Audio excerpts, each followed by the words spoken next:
Thanks to EA for the game code.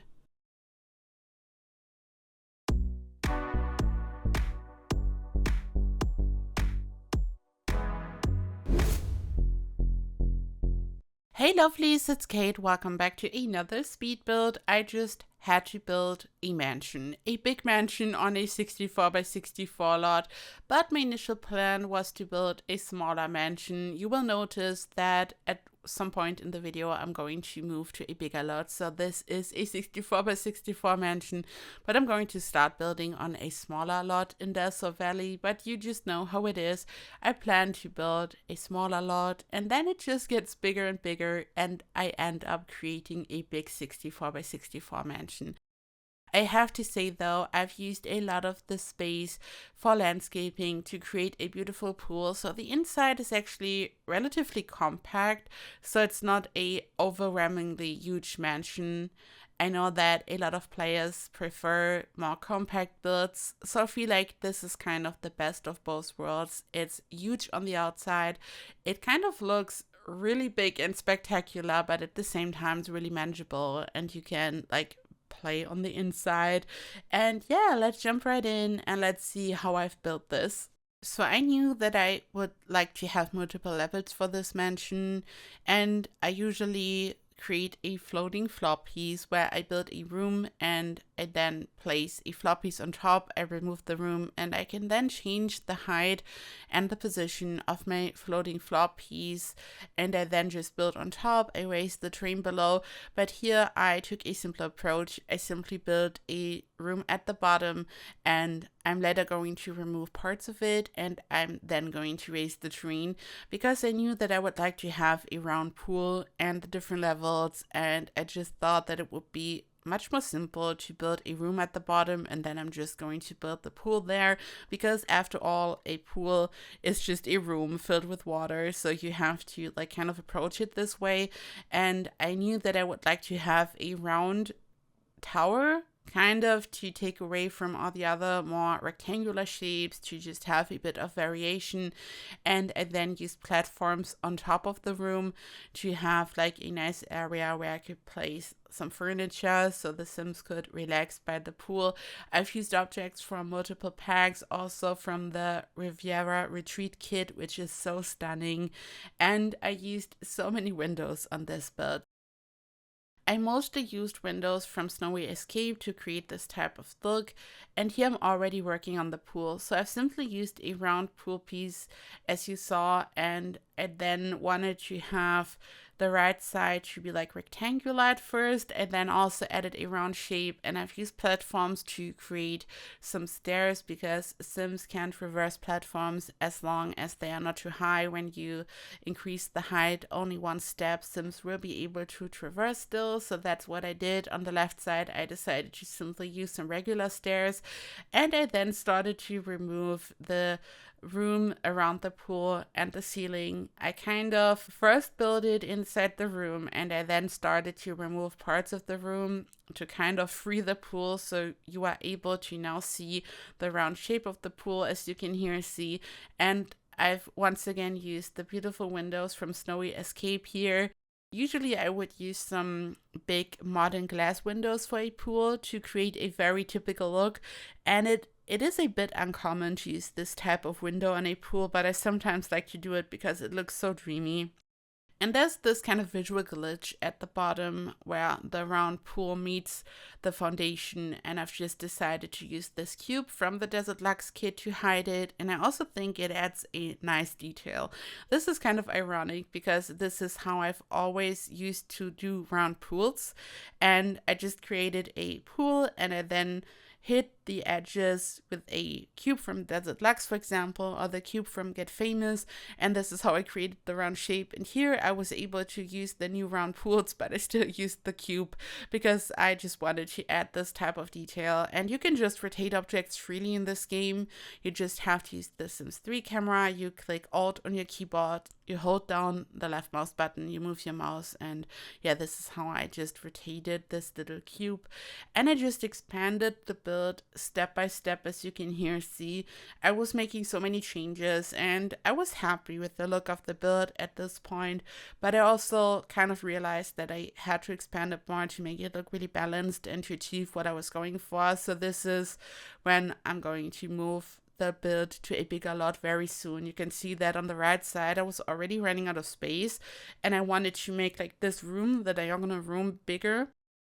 I wanted it to be bigger in the back, but I was already reaching the limit of the lot, and I also didn't want to move the whole build to the left side because you can see that I'm already also running out of space there, and I also kind of wanted to like have some flowers over there, and this is the bigger lot. So you can here see how I'm able to expand this area. Actually, I'm using the base game fence to create some trellis, and this adds to the dreamy look. If you want to have this very dreamy, beautiful look, I can just advise on creating some custom trellis using a base game fence. You can simply build it, and in case the ceiling closes, you just press K on your keyboard to have the sledgehammer tool on your hand. You can also click on the sledgehammer tool at the very top, but pressing K is quicker, and then you can just click on the ceiling in your trellis and it's going to be removed, and you can really easily create some beautiful trellis. I like to place some plants on top. There's a beautiful one from Outdoor Retreat which can be found in debug and live edit, and it's so stunning, and it's just really perfect to be placed on top of trellis, but I'm not really sure if it's from debug or live edit. I never know what's going on. I just activate all the sheets and then I take a look at debug and live edit. You can here see it, and I'm placing it on the trellis. I'm rotating it to make it look a bit more realistic, so it's not looking the same, and it doesn't look like a repetition of the same plant, even though it is. I also sized some of them up, I sized some of them down, and this is how I decorated the trellis a bit. And here I found this beautiful sunshade in debug, and I've used the furniture from the Perfect Patio stuff pack. This is such an old stuff pack at this point, but I feel like it's such a classic. It has the most beautiful patio furniture, and it's just perfect. I love the furniture. I've used the sofa and armchair and coffee table for so many builds at this point, and I'm still obsessed. It's a classic at this point. And yeah, here I'm expanding the build more to the left side. I wanted to have like some type of gate. I've just used a tiny room, one tile big, and then I've placed a roof on top, as you can see. So from the front of the house, the Sims are able to either go to the front door or they can directly enter the garden. If you don't like this, you could simply use a fence and place it inside the little gate and add a fence gate, and this way it's a bit fenced off, because I think it might be annoying if Sims just walk straight into the garden, but this is totally up to you. I just wanted to mention this in case you want to use this. This is a very simple fix, but just for the looks, I wanted to keep the gate open.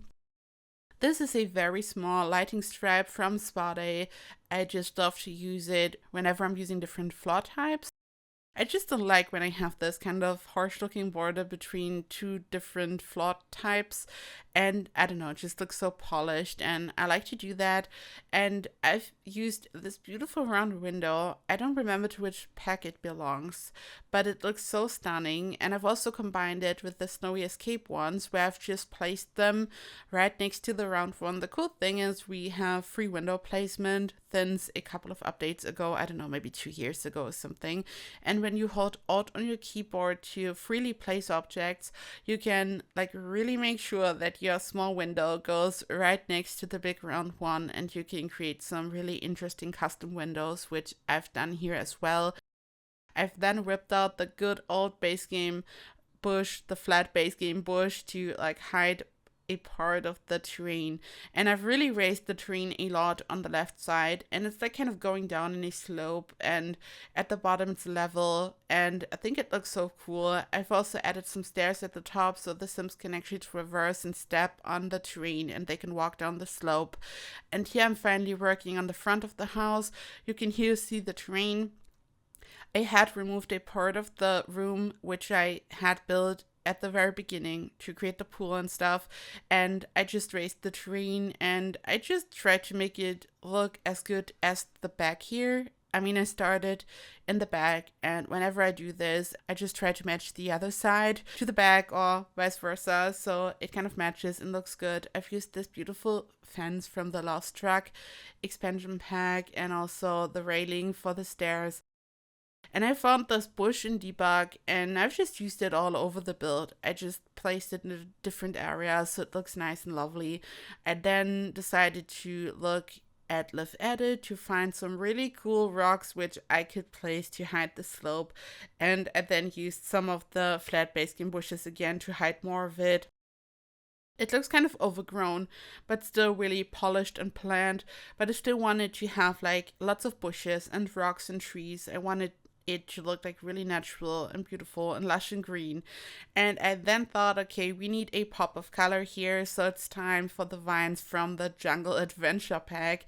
And I just love this color. I think mostly whenever I'm using these, I'm using this color or the white swatch, and then there's also a red swatch, which is cool, but I really have a tendency to only use the purple or pink and the white swatch.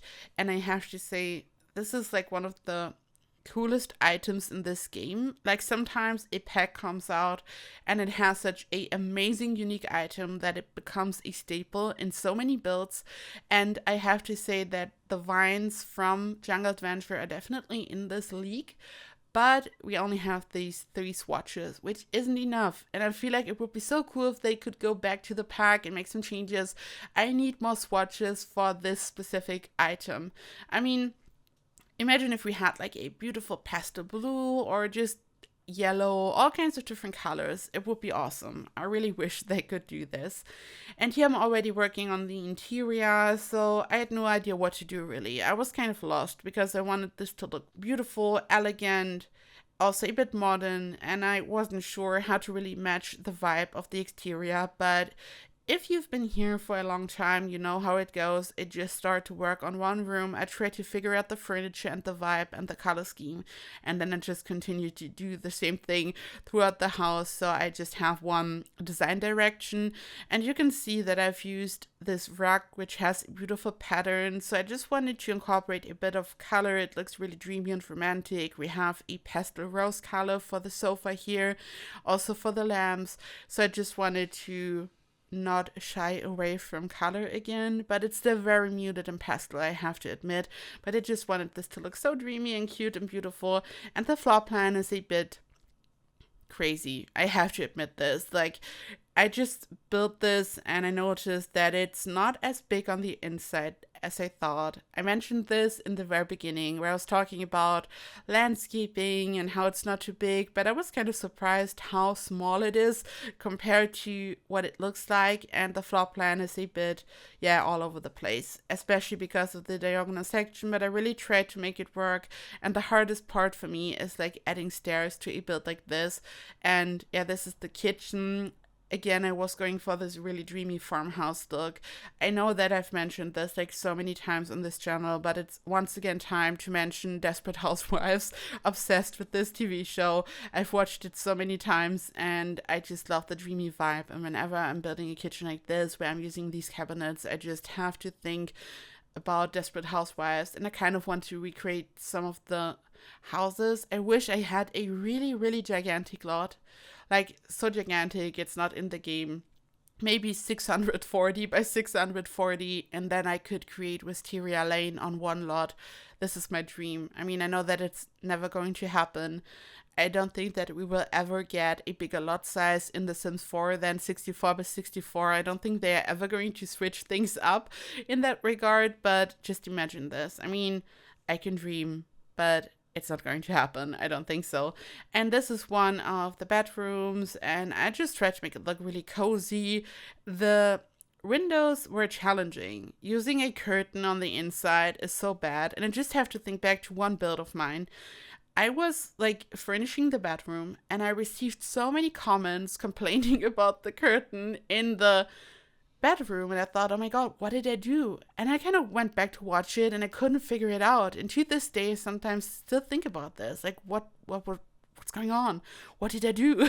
And I still don't know what I did, but apparently I like completely messed up with the curtain in some part. And this kind of stood out to me because I feel like a lot of the stuff I do sometimes unconventional and just try to mix and match stuff, and I don't know, but like this curtain apparently really stood out to you.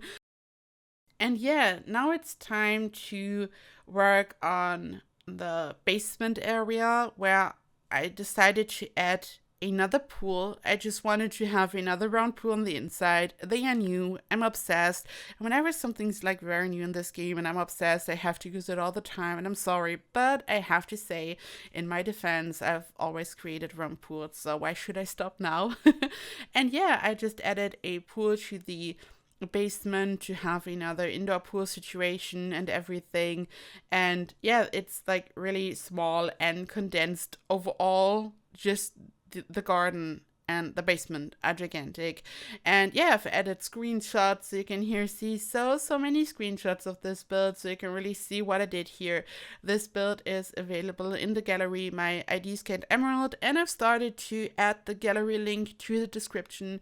So as soon as this goes up, I'm going to add the gallery link to the description. So you just have to log into your EA account in your browser. You go to the link, and then you can like add this to your library and everything, so you can place it. I think it's much easier for you to probably find builds like this.